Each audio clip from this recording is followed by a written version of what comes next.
Hey, how's it going, everybody? Welcome back to the channel. And today, yes, just kind of sharing with you guys what is my currently daily driver devices for February 2024, I guess you could say, going forward. First off, I'm gonna start off with the iPhone 12.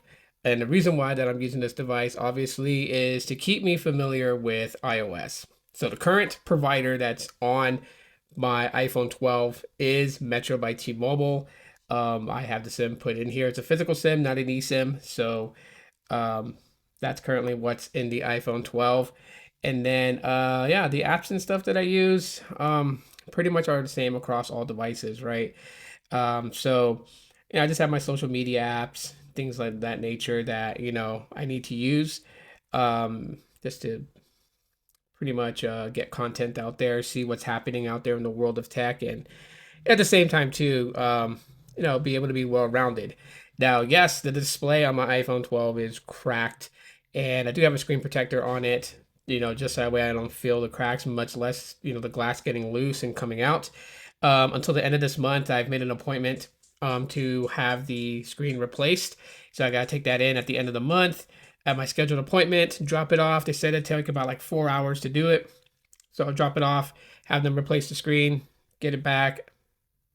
No harm, no foul. Um, I might as well just do a battery replacement on it too as well. The battery currently right now is at 85%. That's the battery health that I'm talking about. It's at 85%.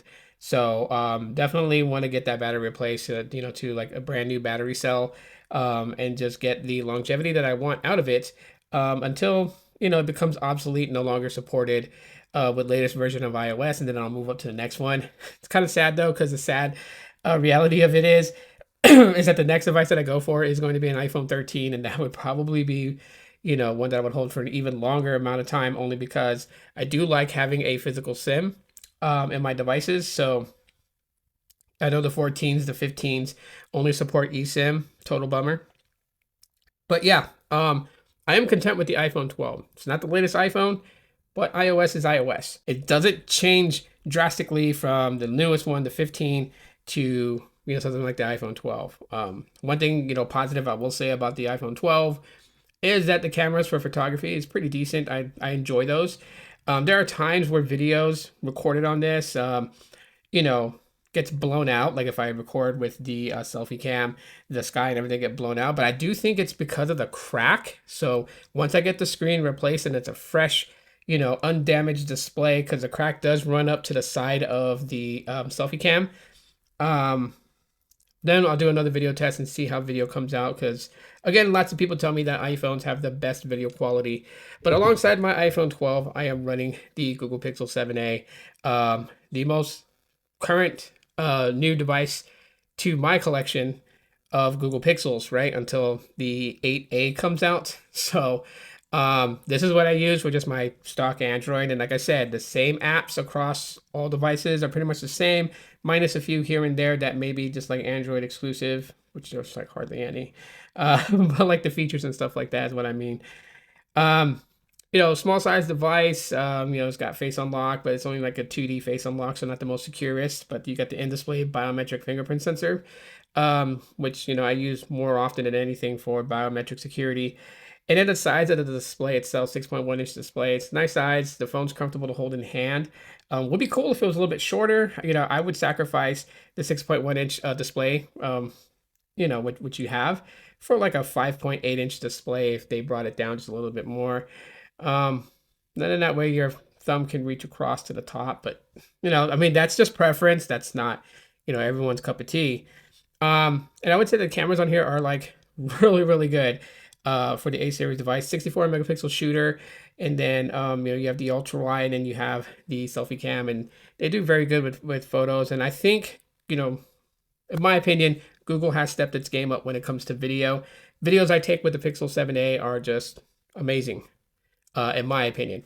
And I don't expect them to be movie producer quality type videos, just videos that I can use for YouTube. And, so far with the videos that I've uploaded, no one's really complained. And I don't list what phone I shot a video with too often, because and I feel like people could just be biased and say it was crap when it really isn't, right? So, yeah, yeah, so this is my pure stock Android.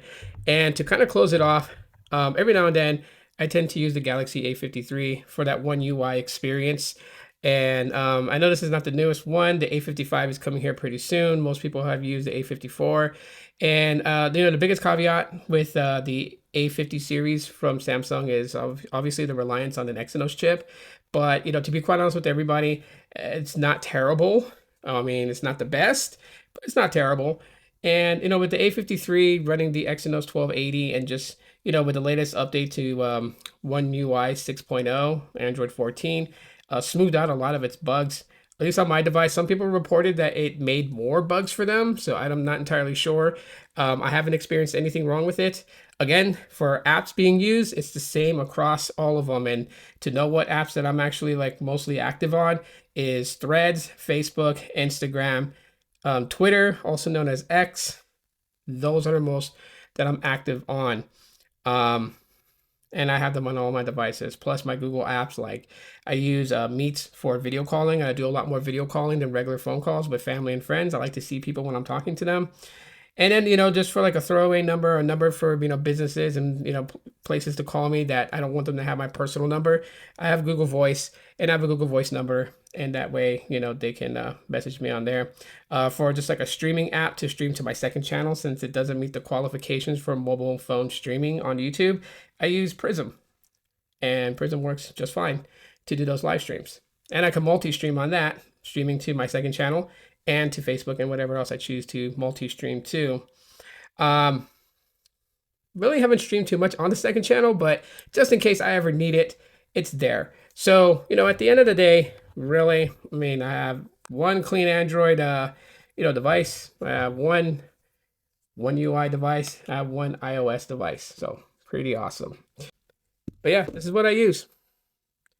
Thanks for checking out this video, and I'll talk to you on the next one.